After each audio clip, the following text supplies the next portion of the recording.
guys, my spring bulbs are blooming and I am so excited to share them with you in the hopes that it gives you some ideas for your small to medium-sized spring garden.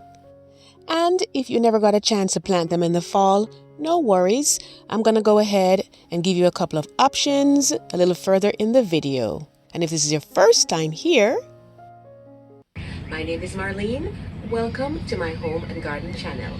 Let's go ahead and take a look to see all these wonderful flowers that are blooming early spring in my garden. So these are my beautiful tulips here, guys. And I did plant them in the fall. If you saw that video, you'd remember that I, put them in different containers. And these are a beautiful, beautiful shade of red. It is a little bright in the day, so it's a little sheen. It has a little sheen on there. But nevertheless, guys, I really wish you could see it in person. It is just absolutely striking. And you can see we have one coming up here. This more has a shape that you're used to. But when they're fully open as they get more mature, sometimes this is what they look like. Or if the day's a little bit warmer, then it may look like that as well. You can see how nice it looks, that dark, nectary on the inside. It is just so beautiful. And they're pretty tall. They're maybe like about 8 inches, but this little one back here, I'm not sure why this one is so small, but nevertheless, it's going to come up a little bit taller and be beautiful and complement the whole pot as well. So this is a great idea to go next to your walkway. You don't have to have a lot of space. Just put it by some decorative lights as I put here, and I'll link them in the description box for you. And you can add such a nice, touch of interest to your garden.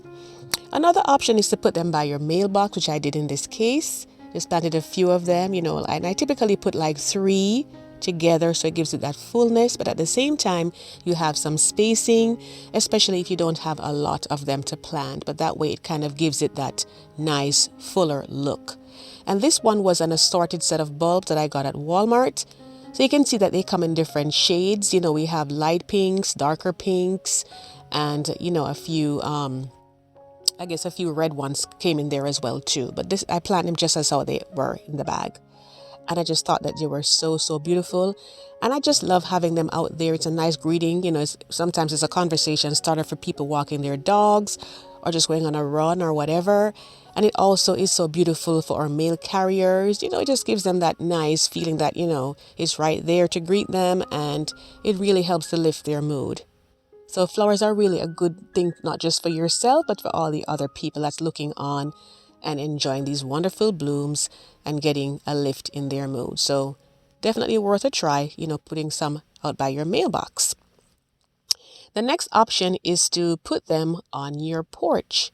These are bent a little towards the sun because I could have pulled them a little further out. But you can always rotate them if that happens, turn them the other way, so that way they'll straighten up for you when you see them starting off when they're at a younger stage, like the one to the left right there. And look at these guys. They're just so rich and so beautiful in color. I just absolutely love them. And I put them with some pansies right here. And the previous video that I did, I'm going to link it at the end for you as well. You can see when I was planting these. That's not how the pansies started out. We actually had a really, really, really bad winter storm. But this is how we started out here. And you can see that I layered them in there, and I do have the step-by-step for you on that, but again, that's for in the fall. Our biggest concern at the time was that we would have had squirrels that would have come in and stolen them, because this has happened so many times in the past that I kind of stopped planting tulips, to be honest with you, because they love them, and sometimes they'll go in right after you plant them, or they may come in the early spring before they've started to come up above the ground, and they'll go ahead and steal them. But this time, for some reason, they didn't, so I was quite happy about that. And it turns out that they were not to be our concern. Our concern was actually the really, really bad winter storm that we had. They came in, it came in, and it really, really, played havoc on the pansies. You can see how they're looking right here. But thankfully, they still survived, because they are cold weather plants. You'll see little glimmers of hope there. And you saw just a few minutes ago, the end result. You can see the tulips, they're coming up as well too. And they love the cold, so they're quite fan. And plus, they're protected under the ground and under the mulch. And that's why it's really good to mulch your plants. It really, really goes a long way to help to protect them. So this is where they are right now. And what I like too is that, even though you plant them together, they don't all come up at the same time. So when one bloom is fading, you have some other ones coming up, so you still have that color, and it just looks so beautiful. So your porch, if you get sun coming on there, is a good option. Now, let's say you didn't get to plant them in the fall.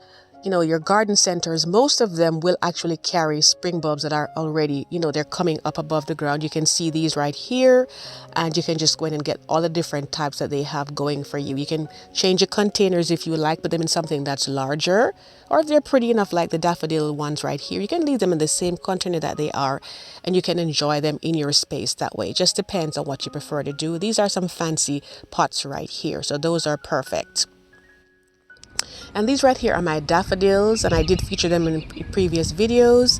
And you already know that I just absolutely love daffodils. They're the first ones that come out in the spring. They bring us such joy. They're just so beautiful, and there's so many varieties of them. To the left here, this one is the yellow trumpet one, so this one bloomed a little bit earlier. And you can see the seed head forming behind it right there. So I'm going to cut that back very shortly to make sure that we get, lots more blooms next year. But I just absolutely love the daffodils, and they smell so nice.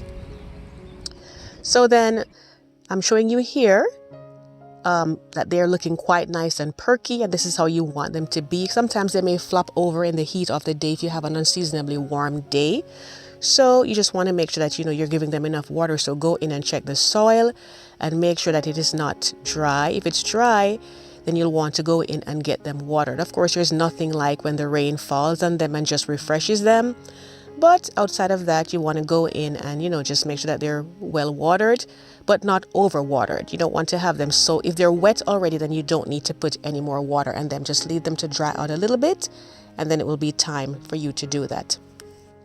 And if you do love flowers and you love gardening as much as I do, then this is the channel for you. Be sure to hit the subscribe button and tap on the notification bell. We would love to have you on Marlene's How To's as a subscriber and a regular viewer as well. So once your tulips have faded, then you'll want to go in and trim them back. And I have a very nice pair of clippers that I use here, and I'll link those below. You can get them on Amazon. You want to make sure that you get a nice sharp one so it's, it gives a clean cut. There's no risk of disease. And to do that, you want to make sure that you're going and you clean it with rubbing alcohol. That's what I do from mine. So that way you're preventing diseases from spreading, from one plant to another. And so you'll just go in and just trim them back just below where the seed head would form, as you see I'm doing right here.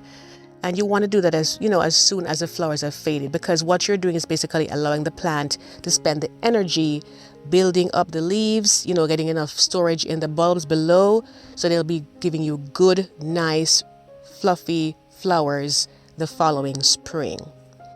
And speaking of tulips, guys, I did want to show you my tulip tree, and this is another great idea if you have a small to mid-sized garden, or even if you have a large garden, they're fine too, but they are slow growing and they're absolutely gorgeous. They bloom in the springtime. I've seen the darker pink ones as well too, more like a burgundy if you wanted something darker. And this one is about, let me see, this may be about 7 years. When we got it, it was maybe like about 2 feet tall, very, very small. And this is where it is at right now. Of course, once the flowers fade, the leaves are going to come in, and then you'll have that until the next season again. And they're very, very easy to care for. See how large they are? Very, very fuss-free, perfect for your garden. So I highly recommend them. They're called tulip trees or salsa magnolia. And then over here, and I just wanted to show you the earlier stages of the tulips coming up. How gorgeous they are. Bear in mind that tulips are not tropical, so if you're in a tropical zone, then they will not work for you. They do prefer the cooler climate, and if you are, like say in the southern United States, then they can come back maybe for 2 or 3 years, and then they get smaller. Over here, these are my beautiful clematis that I pair with them, so when they fade out, then the clematis will come in. So you always want to make sure that you have something blooming. You don't want to have everything bloom at the same time, so there's always something to enjoy.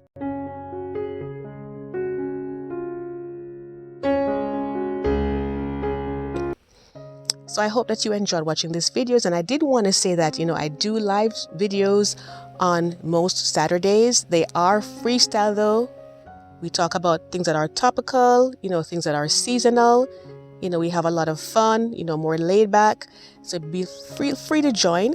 And if you like, you can always go in and watch some of the past ones as well too. Just go to the tab for live videos and you'll see them there. I do hope you'll have a wonderful time gardening for the spring. Thank you so much for joining me today. Take care.